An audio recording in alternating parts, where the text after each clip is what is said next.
yun daw ay 8 billion pesos. Okay. Senator Ping ang nagsabi. At ngayon ko lang po sasabihin, yung 1.2 billion pesos na kay Yusek Traigib Ulaybar pa. Alam nyo ho, may dalawa silang armored van Nako. nakaparada sa Diamond Hotel. Nako. Doon ang delivery, doon ang nag-iipon. Nako. Eh nagkataon, gumuli yung issue, kaya po may 1.2 billion pa na nandun na nakatago sa kanya. Okay. Sandali, Kaya kung JB, hanapin natin. Nasa Diamond Hotel ba yan? Alis na ako, puntahan ko na ngayon. Hindi, wala daw. Ito, Alam mo, ako sayang yung pera. Pero sir, sabi ng netizens, Duterte na naman. Oh. Parang inuugnay lahat sa Duterte. Ay, mabuti nga, hindi si Auntie Claire ang nagsabi eh. Kasi nasaan ko, si Auntie Claire na naman ang magsasalita. Pero, sa akin, kung ano man yung sinasabi nilang politika na naman dyan, kasi pinipilit lang politika lahat ng issue. Ang issue dito talaga may naging nakawan eh. Yun. Diba? Ang issue dito talaga may korupsyon. Ang maganda, sinabi, meron talaga nangyari. May delivery, may hindi ko sinasabi may korupsyon pala ha. May delivery ng pera, at si Saldico ang bossing, si Saldico ang pinuno nung sinasabi ng palasyo mismo ng gobyerno sa ngayon na si Saldico ang pinuno ng korupsyon. Eh maganda, nagsalita yung mga bata ni Saldico eh. Yun na Diba? nga eh. Parang ano yan eh, may nakapatay, murder, pang. Sabi lang, yan ang murder, ito nakapatay. Eh lahat nung kasama sinasabi, eto ho nangyari. Ayaw naman lang paniwalaan, ayaw na sabing totoo.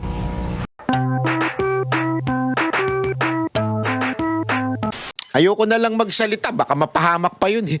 Maraming government employees, officials, na bumubulong sa akin. Nakala ko nga si Bongbong Marcos. Mahilig bumulong eh. Gago! Bumubulong sa akin. Alam mo sinasabi, ito mga ano to ha, mga opisyal ito ha, tsaka mga empleyado ng gobyerno. Ano sinasabi na? Banat, tuloy mo lang. Di lang kami makapagsalita, pero tuloy mo lang yung ganyan nyo. Kakatuwa, sabi ko. Seryoso ka ba? Para, hindi, totoo. Minsan nagugulat ako kasi, alam mo yun, opisyal eh, biglang, follower mo ako, ha? Pinanunod kita araw-araw. Tuloy mo lang yung banat mo. Parang galawlaw ko, ganun ba? Yun para sa akin eh, hindi yun ako na, kasi ako yung taong hindi na ako na ano sa yung fame. Wala sa akin yan, maniwala kayo sa akin. Ayoko nga yan eh. Sa totoo lang, ayoko ho nung ganun, yung pinapansin sa publiko. Ayoko nun. Kasi remember, manager ako ng artist eh. Lumaki ako na nasa background. Lumaki ako hindi nare-recognize. Ayoko nun. At hindi ko, kasi nakikita ko sa mga artist ko na minsan hirap na sa paglabas dahil kaliwat kanan na nakaka-recognize. Hindi yun, kasi yung privacy mo nawawala, parang ganun. Eh ako pa naman, gusto ko yung privacy ko, yung katahimikan, ganyan. Kaya hindi ako naano dun. Kaya natutuwa din ako dahil kinakausap ako hindi dahil doon sa, ang pogi mo. Hindi. Sa tunuan niya, sinasabi nila, alam mo, kanina pa kita tinitingnan. Iba yung mukha mo sa ano. Sa video, tsaka sa personal. Ayaw pa sabihin eh. Ayaw pa sabihin na ang pangit mo sa personal? Nakapilter ka siguro, no? Ayaw pa sabihin. Pero buti na lang hindi yun ang sinasabi nila. Buti ang sinasabi nila, tama ka sa sinasabi mo. Nakikinig kami at napapaliwanag mo ng gusto. Sabi ko, yun naman ang gusto ko marinig. Kaya ganito tong video na to para hindi nakapokus sa mukha. Nakapokus dun sa sinasabi natin. Kaya dapat patuloy nyo i-share. Dahil alam nyo, organisado ang korupsyon sa Pilipinas. Hindi ito ang tawag nga nila ay syndicate o sindikato. Hindi iisang tao na pumipitik lang. Hindi. Pag sinabi mo sindikato, diba pag napapanood natin sa pelikula, lalo na pagka nabubunta doon sa mga kartel-kartel, diba? Sindikato. Kasama yung mga government official, kasama yung head ng kapulisan. Sa akin, wala pa naman akong nakikitang kasama sa yung head ng kapulisan natin dito. Pero makikita mo pa rin talaga na sindikato sila eh. Kasi kontrolado nila yung buong gobyerno. O panoorin nyo itong banat ni Mike Defensor, napakaganda ho. It is correct, nung pong kay Erap Estrada, nagkaroon po tayo ng problema noon. In fact, if you look at the case of Vice President Erap Estrada and kung JV, ang lakas yung main group na lumaban at the time, ang kaso po ni President Estrada was 4 billion pesos. Ang actual case niya dun sa supposed corruption was 150 million pesos. And si Pangulong Estrada nilitis dito sa ating bansa. Dito po ikinulong, dyan po sa veterans where he had a hospital arrest. And then later on, he was convicted and given a pardon by President GMA. Nung si President GMA naman po yung nakulong, ang kaso niya was a 50 million budget of the 360 million intelligence funds of the PCSO. I'm not particular about the case. Pero yun po, parang nagkaroon lang ng note si President GMA na something like okay, GMA, and then for that, yung pong sa maliit na aksyon na yon ay nagkaroon po siya ng kaso, dito po siya nilitis, at again, ikinulong po siya dyan sa may veterans. And later on, yung po ay na-dismiss yung mga kaso sa kanya. Dito sa nakikita natin, una yung kay Pangulong Duterte, si Pangulong Duterte ay ikinulong sa labas ng bansa. Imbis na dito litisin sa Pilipinas, dito nila kasuhan, inilabas nila ng ating bansa. And ako nagtataka kasi nga, bakit mo isasubject ang isang tao, ang isang Pilipino, kung functioning naman yung court mo? Kung gumagana ang iyong mga korte, kung merong kang batas. Nakita na natin sa dalawang pangulo yan na nangyari at nagkaroon ng malinaw na paglilitis. Bakit dito sa pangulong to, kailangan nilang kidnapin, and I'm using the term state kidnapping, at ilabas ng ating bansa.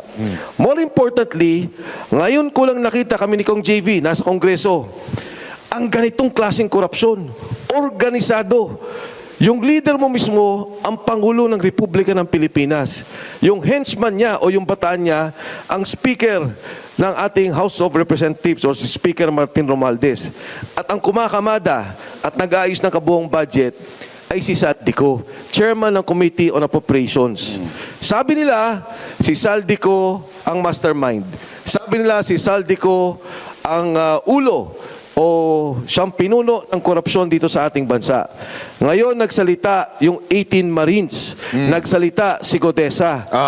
Tao ni Saldico. Galamay ng sinasabi nilang pinuno ng korupsyon, pero sinasabi nila nagsisinungaling.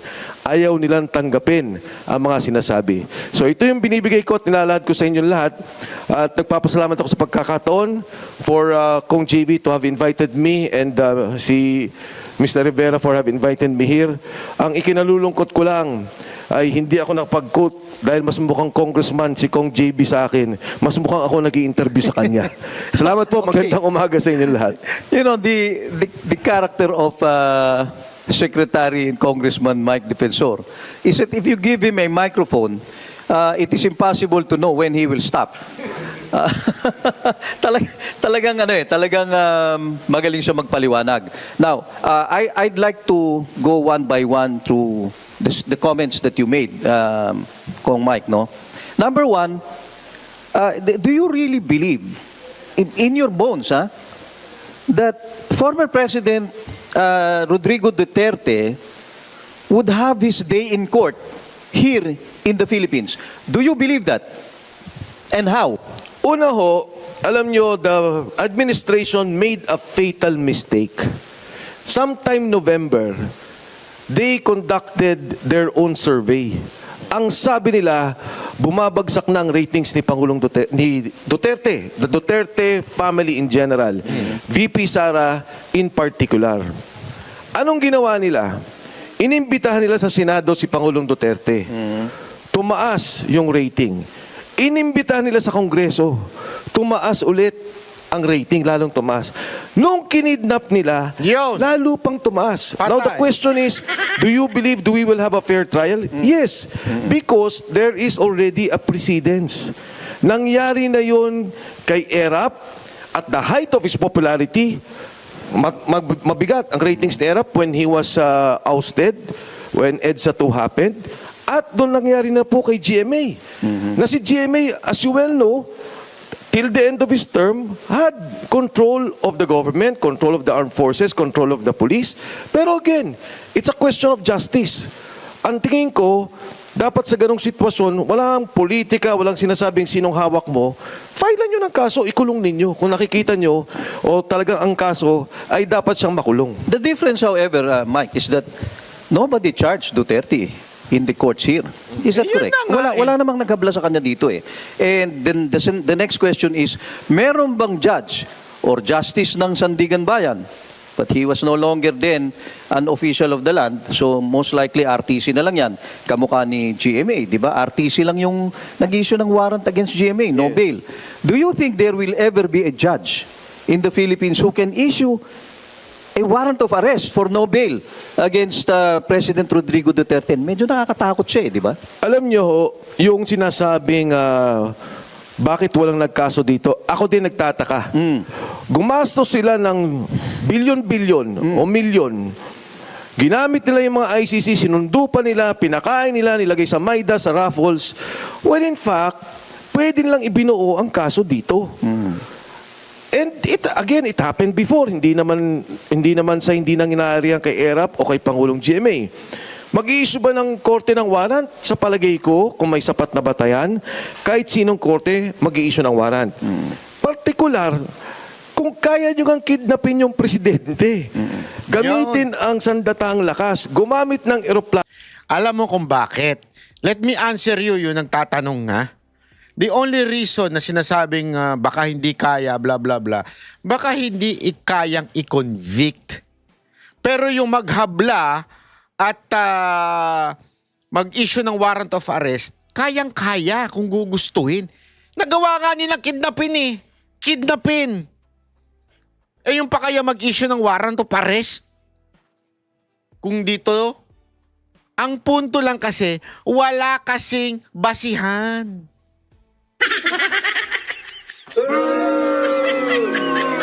At walang pag-asang manalo. Gago! Yun ang katotohanan, mga kababayan. Hindi makukonvict. Baka nga hindi pa umabot sa probable cause eh. Kasi probable cause ngayon, meron ng tinatawag na probability of conviction. So napakahirap talaga na magkaroon ng conviction kung wala namang masasabi nating sapat na ebidensya. Hindi naman kasi pwedeng dahil lang nag-pronounce na papatayin ko kayo, yun na yun. Hindi ganun sa korte. Remember, always remember this, ladies and gentlemen, people on the house. Kailangan, ang is personal. Crime is personal, ika nga. Hindi lang basta-basta, dahil nagsalita, papatayin ko kayong mga adik. Hindi pwedeng gayon. Hindi pwede, di ba? Nililinaw yan eh. Ilipad ninyo yung tao. Ito pa magkaso dito, para bang nahihirapan sila? I don't think so. I think, siguro, sa kanilang pananaw, mas mabuti, ialis yan ng bansa. Which is wrong. Yun ang pagkakamali nila. Dahil nung ginawa nila yon, nakinuha yung Pilipino, ibinigay sa banyagang korte, iniliti sa banyagang batas, nagalit. Hindi na usapin to ng Duterte, Dilawan ka, Pinklawan ka, Leni Robredo ka. Pero yung taong bayan, nakikita nila na hindi dapat gawin sa isang Pilipino o gawin ang isang kaso ng dahil lang sa politika sa isang Pilipino at sa dating presidente. Okay. Let me ask you this. In the interest of disclosure, were you given any appointment during the Duterte administration? Wala akong JV. In Wala. fact, kung nare-recall mo, nung unang nagtakbuhan yan, I was aligned with Speaker Yes. and then later on, nanalo si Speaker Alan Cayetano. I was the last one who was given a committee. Kasi medyo nagkaroon kami ng... You were a congressman then? Congressman. Di naman kami nag-away ni Alan, pero I was the last one given a committee. Yes. Nung umupo si Speaker Lord Velasco, tinanggal pa ako. So I was never a favored congressman. Magkaibigan kami ni Pangulong Duterte. Pero alam ko naman, hindi naman, para sa akin di ba, hindi naman gano'n na porkit magkaibigan kami, kailangan ako gawin mo deputy speaker o bigyan mo ako ng pondong ganito. It was never like that. Okay, let me pivot now, ha? Kasi, alam mo, we were supposed to have on board also Governor Chavit Singson, eh, no? Pero at the last minute, I think he bowed out. But you're here, so I'd like to thank you so much for this chance that you will be here. My next question to you is, you supported the candidacy of President Bongbong Marcos. Yes. Di ba? In 2022. So did Manong Chavit. Yes. I think that was something that you had in common. Why are you appearing to be against him now? Not just appearing, you are now against him. Di ba? Kasi itong mga actions na ginagawa mo lately could be prejudicial to his administration. Yes. Can you tell us the background, Mike? Well, una kong JV, noong nag-usap kami ni Pangulong Marcos in 2022, ang talagang buong akala ko, at siguro maraming Pilipino, na talagang magkakaroon ng redemption, aayusin yung kanilang pangalan, lilinisin ko ano man yung Yun lang, Mike Defensor, congressman, nabudol ka. Sabi ko sa inyo, maraming nabudol eh. Pero okay lang yan. At least ganun talaga eh. Maraming nabudol eh. nangyari sa kasaysayan kung ano man ang mga sinasabing masama sa kanyang ama. At yun din talaga yung kampanya na huwag nyo namang ikumpara yung anak sa tatay. Parang ganyan din yung linya o naratibo ng kanyang kumpanya. Nagsama sila ni Vice President Inday Sara Duterte at nagkaroon ng unity team. In fact, ang unang interview niya nung Enero kaming dalawa.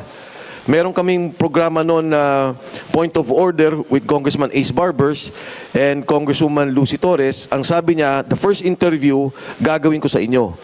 The first rally was in Quezon City. Tapos sumunod na sa Nueva Ecija. Where you were one of the sponsors in Quezon City, In right? Quezon City. Kami Oo. po yung nanguna doon. Inayos po namin yun. Pati motorcade, ano? Nangyari to kung actually ayoko talagang pumasok sa politika. Pinapatakbo ko noong 2025 sa isang distrito. Pinapatakbo ko ni Senator Marcoleta sa Sagip Party List. May isa pang party list, sinasabi kung pwede akong tumakbo.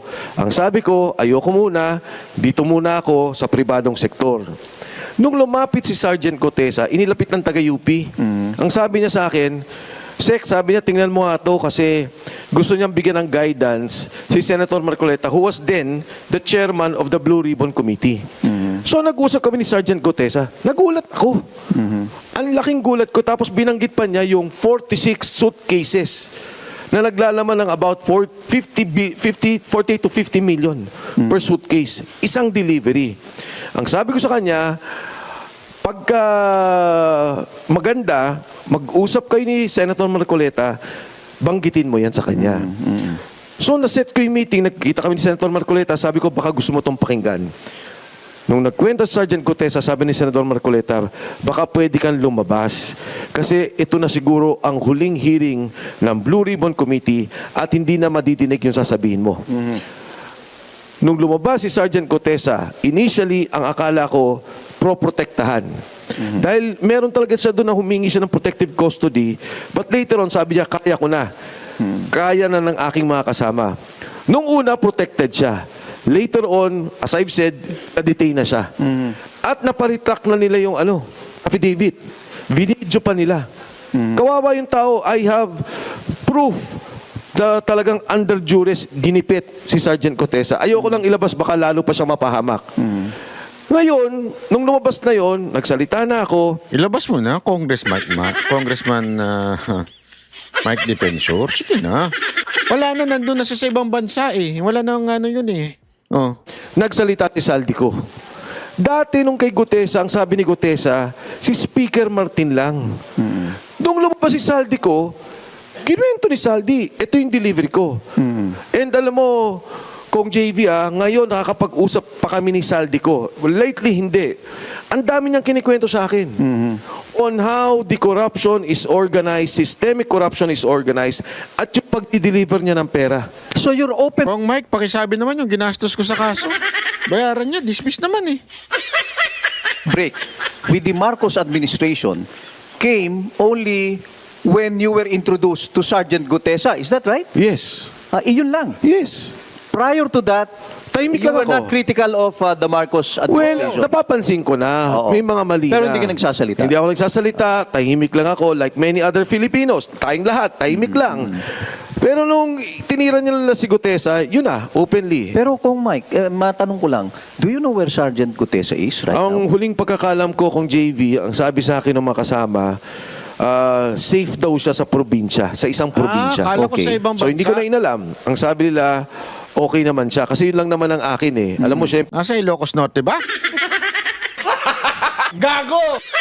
konsensya ko rin. Kaya nga yung 18 Marine, sabi ko, hindi ako papayag na magawa ninyo yung ginawa ninyo kay Gutesa. You have no intention to assist Sergeant Gutesa to come back to the Blue Ribbon Committee to testify. Ang hirap kong JV na i-trigger yon kasi hindi ko alam kung sino nakapaligid sa kanya. Okay. Baka mamaya, kunyari lang, mag-file tayo sa korte Oo. ng writ of amparo or writ of habeas corpus.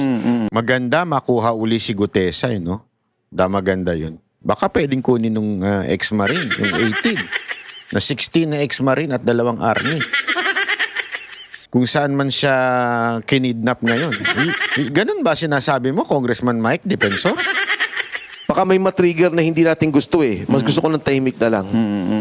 So, for all intents and purposes, yung issue ni Gutesa is now a set-aside issue. Wala na yan. Hindi na yan babalik sa Senado. Sana pabalikin nila at ang dapat pa nilang ipatawag.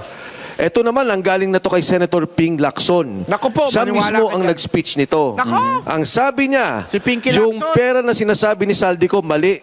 Yung perang yon ay delivery ni Adrian Bersamin at saka ni Yusek Traigib Olayvar. Nako. At ang sabi nila, yun daw ay 8 billion pesos. Okay. Senator Ping ang nagsabi.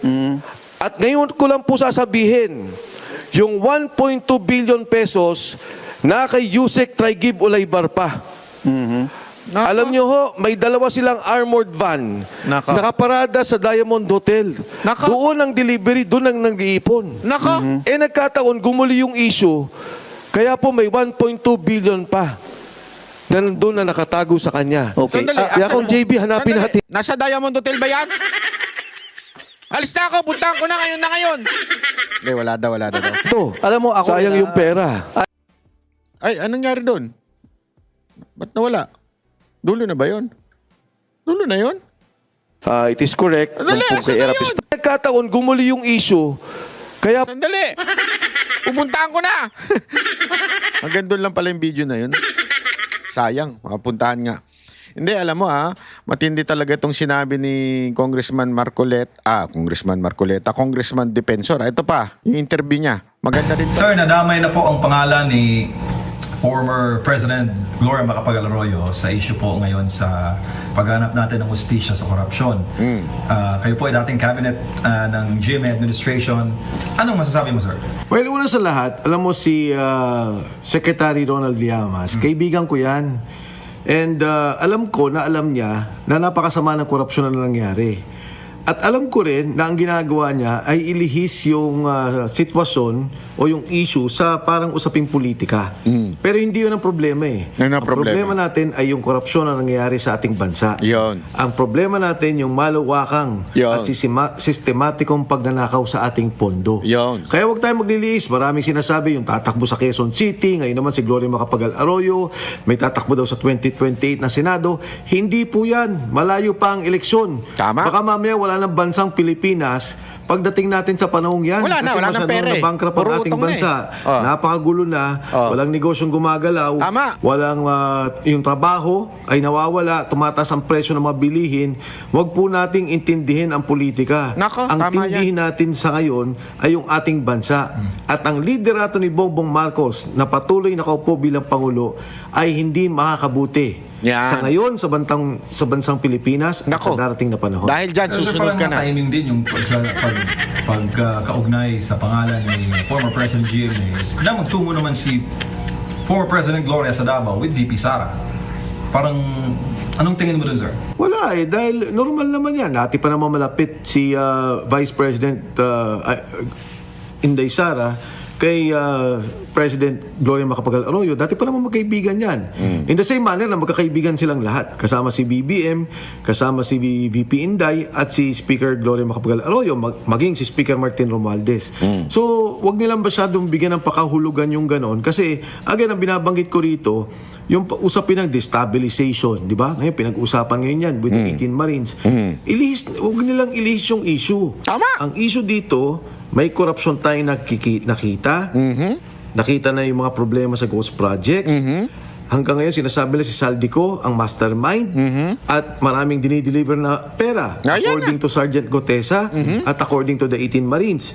Yan ang issue na kailangan nating sagutin. Yung kay maraming litrato rin naman si Speaker GMA with President Bongbong Marcos. Ang ibig sabihin ba nun, kakampi niya na o tinotolerate niya yung nangyayaring sitwasyon sa ngayon o yung korupsyon dito sa ating bansa? Hindi naman din ibig sabihin niya yon. Siya ay kinatawan ng kanyang distrito. Pag siya'y nakipag-usap kay Speaker Boji D, nakipag-usap kay VP Inday Sara, walang ibig sabihin lahat yan. Kasama yung parte bilang trabaho niya, bilang kinatawan ng kanyang distrito. Pero sir, ano po itong sinabi ni Ombudsman Boying Rimulya na yung maleta scheme daw ay nangyari nung panahon ni former President Digong, Lord Alan Velasco po ang speaker. Sa pagkakatanda po natin, congressman siya noon, nung mga panahon na yun, sir. Ako, una sa lahat, ang maganda doon ay ang pag-amin na totoo yun. Kasi ang ayokong mangyari, sabihin lang, hindi totoo yan, walang talagang ganyan nangyari, invento yan ng mga Marines, walang batayan yan. So ngayon, sinasabi, totoo. As to the timeline, kung kay Speaker Lord Velasco, tingnan natin, importante, imbestigahan yung substance o yung kabuuang sinasabi ng mga Marino. Hindi lang naman isang delivery yun eh. Ang daming mga binanggit na pangalan, ang daming mga nakita, may mga senador, may mga congressman. So imbestigahan natin lahat at tingnan natin kung ano ang punot dulo ng korupsyon dito sa ating bansa. Pero sir, sabi ng netizens, Duterte na naman. Na naman. Oo. Parang inuugnay lahat sa Duterte. Ay, mabuti nga, di si Auntie Claire ang nagsabi eh. Kasi nasaan ko, si Auntie Claire na naman ang magsasalita. Pero, sa akin, kung ano man yung sinasabi nilang politika na naman dyan, kasi pinipilit lang politika lahat ng issue. Ang issue dito talaga may naging nakawan eh. Yun. Diba? Ang issue dito talaga may korupsyon. Ang maganda, sinabi, meron talaga nangyari. May delivery, may hindi ko sinasabi may korupsyon pala ha. May delivery ng pera, at si Saldico ang bossing, si Saldico ang pinuno nung sinasabi ng palasyo mismo ng gobyerno sa ngayon na si Saldico ang pinuno ng korupsyon. Maganda, nagsalita yung mga bata ni Saldico eh. Yun na nga eh. Parang ano yan eh, may nakapatay, murder, pang. Sabi lang, yan ang murder, ito nakapatay. Lahat nung kasama sinasabi, ito ho nangyari. Ayaw naman lang paniwalaan, ayaw na sabing totoo.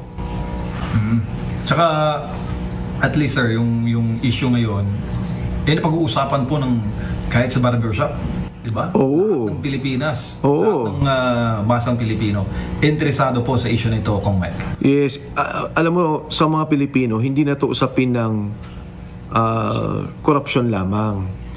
Sa panahon natin ngayon, may gera sa gitnang silangan. Sa Middle East, di ba? May gera. Isipin mo kung yung pondong yan, o yung hawak nating pondo sa ngayon, wag na yung nanakaw, ay magamit nating tama. Ayusin yung evacuation, repatriation ng ating mga kababayan. Alam natin sa ngayon, tataas ang presyo ng bilihin. Gamitin ang pondong to, gamitin ang pondo ng gobyerno para ayusin ang pagtaas ng presyo ng mga produkto. Tataas ang presyo ng gas. Gamitin ang pondong to sa paggamit para ayusin ang presyo ng gas. Alam mo, kaya kong buksan ang budget sa ngayon. At kaya kong sabihin, itong mga budget na to, pwede nating i-realign para lamang makita natin yung naging problema o magiging problema na kailangan nating ayusin. Dahil ito, hindi na to simpleng sitwasyon para tayong bumalik sa COVID. May problema tayo. So lahat ng pondo i-realign natin para masagot at para ibsan yung magiging paghihirap ng Pilipino dulot ng gerang nakikita natin sa Middle East. Sir, huli na lang, anong panawagan po ninyo sa mga kinaukulang ahensya ng gobyerno na ang tao po ngayon ay talagang naniningil ng accountability sa issue at ang panawagan po nila ay dalhin sa Senado o sa public discourse itong mga isisiwalat na impormasyon sinasabi ng 18 na former na mga sundalo? Totoo yan. Yung mga nagsalita na yung mga sundalo, maging ang banateros, Malinaw yung kanilang interview. Makikita mo naman yung pananalita eh. Nadamay Walang kami dyan, gagutol-gutol, walang script, simple ang balitaktakan. Tama. May tanong, may Tama. sagot sila, pagpapaliwanag. Tama. Kaya nakikita ng taong bayan, totoo sinasabi nito. Nakikita ng taong bayan na ang mga taong to mga sundalong nagtrabaho lamang. Hindi to kumita sa korupsyon, hindi kontraktor, hindi DPWH, hindi congressman, hindi senador. Ngayon, nakita rin ng taong bayan, nagsalita si Saldico. Sabi ni Saldico, Ano? totoo yan eh. May ganitong pagnanakaw na nangyari. Nagsalita si Senator Ping sa kanyang sariling privilege speech. Ang sabi niya, si Trigib Olaybarian at si Adrian Bersamin na galing sa utos ni Okay, tanyo na. Alam mo, consistent di ba? Ito si Congressman Mike Defensor Kaya nga, nakakapagtaka lang alam mo, ako, ito lang para sa akin mga kababayan, ikaw na ang humusga. Kung totoo ang sinasabing organisado ang korupsyon, handa ka bang manahimik hanggang ngayon?